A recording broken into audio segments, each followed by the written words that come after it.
जय श्री कृष्णा। देखिए, मीन राशि और मीन लग्न वालों के लिए समय बहुत बढ़िया है। मंगल और केतु छठे भाव में आपके लिए शत्रुनाशक बन रहे हैं, ऑब्स्टिकल फ्री कर रहे हैं। तो जब ऑब्स्टिकल नहीं होगी तो आप तरक्की करेंगे। दूसरा, मीन राशि के जो लॉर्ड हैं गुरु यहाँ पे चतुर्थ भाव में है। ये आपकी राशि को, लग्न को स्ट्रेंथ दे रहे हैं। और इस वीक के अंदर चंद्रमा मिथुन में ही संचार कर रहे हैं, तो आपके लिए तो 2.5-3 दिन बहुत इंपॉर्टेंट है। बहुत विशेष ध्यान रखना है आपको, उसका फायदा उठाना है, महत्वपूर्ण निर्णय लेने हैं, प्रोफेशनल पार्ट पे कुछ चेंजेस आ रहे हैं उनको निपटाना है। तो अब मंगल केतु यहाँ पर शुक्र के नक्षत्र में है। ट्रैवल प्रोन भी हो सकते हैं, एसेट को लेकर कुछ कंसर्न भी दे सकते हैं, कुछ खर्च भी बढ़ा रहे हैं। लेकिन पैर के अंदर तकलीफ, दाहिने पैर में, कंधे में तकलीफ आ सकती, खिंचाव आ सकता है। इसलिए कोई सी तरह की किसी सर्जरी की तरफ, इंस्टेंट अगर दर्द है तो सर्जरी की तरफ ना जाएं, थोड़ा पेशेंस रख लें। और अगर पुराना चला आ रहा है तो मैं आपको जन्मपत्री पर ही निर्भर करेगा कि क्यों है ये चीज। बाकी इंस्टेंट कोई दर्द हो तो उसके लिए किसी तरह का कोई परेशान ना हो, धीरे धीरे वो चीजें चली जाएंगी।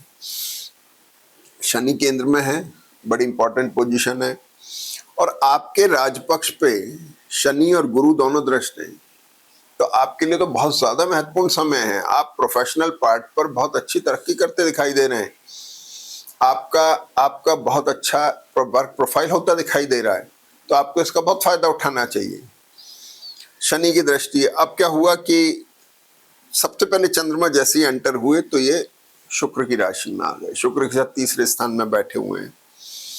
ये पोजीशन अच्छी है। शनि की दृष्टि होने से थोड़ा सा सोच विचार, रिडिफाइनमेंट, अपने प्रयास भाई कहाँ किए जाएं, कहाँ प्रयास नहीं करें, किस तरफ डिसीजन लें, इस तरह की इंपॉर्टेंट तब हो जाता है जब चंद्रमा मिथुन राशि में आते हैं। मिथुन राशि में चंद्रमा आ रहे हैं 22 जुलाई को, 22 से 24 मिथुन राशि में आते ही बुध के साथ एक कॉम्बिनेशन बना रहे हैं और गुरु को एक्टिव कर रहे हैं। गुरु आपके दशमेश हो गए, यानी प्रोफेशनल पार्ट पे चेंजेस आ रहे हैं, प्रोफाइल चेंज होता दिखाई दे रहा है, ठीक है ना। और सूर्य के साथ आ रहे हैं जो माइंडसेट को थोड़ा ऐसा चेंज कर रहे, तो एडमेंट नहीं होना है, बहुत इमोशनल नहीं होना है। नौकरी छोड़ने की स्थिति तो पहले दूसरा पैर टिका लें, जमा लें, इसके बाद नौकरी छोड़ें। जो परिवर्तनशीलता दिखाई दे रही है इसमें, लेकिन ये समय बहुत बढ़िया है। मिथुन राशि का चंद्रमा आपके लिए बहुत इंपॉर्टेंट टाइम दे रहा है।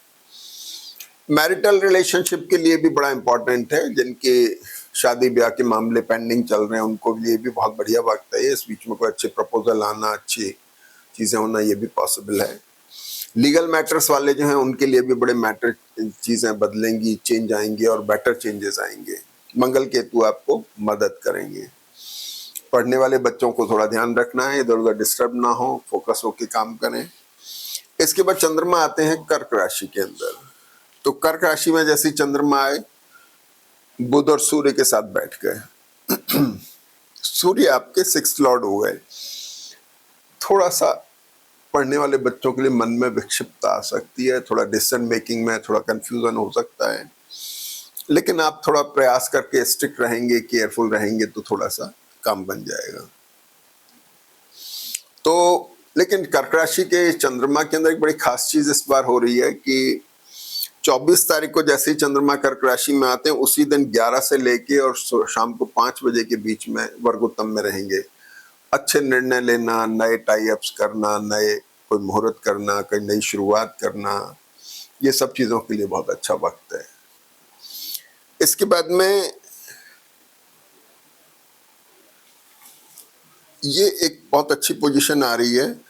और इसके बाद में ये जो मैंने आपको टाइम बताया चंद्रमा का, मिथुन राशि का, ये प्रोफेशनल पार्ट में इंपॉर्टेंट है। फिर सिंह राशि का चंद्रमा आया। सिंह राशि का जो चंद्रमा है ये आ रहा है 26 तारीख को। ये थोड़ा हल्का स्ट्रेस में आपको डाल सकता है, थोड़ा सा हल्का, लेकिन उससे कोई परेशान होने की जरूरत नहीं है। हेल्थ को लेके, लाइबिलिटीज को लेके थोड़ी कंसर्न आ सकती है। तो कुल मिला के लेकिन भाई जन्मपत्री गुरु और शनि की वजह से बहुत स्ट्रांग है। राहु केतु का प्लेसमेंट बहुत अच्छा है, आप इसका फायदा उठाएं। और अब अगर प्रोफेशनल पार्ट पे कुछ अच्छे डेवलपमेंट कोशिशें नहीं की, समय निकल जाएगा। जय श्री कृष्ण।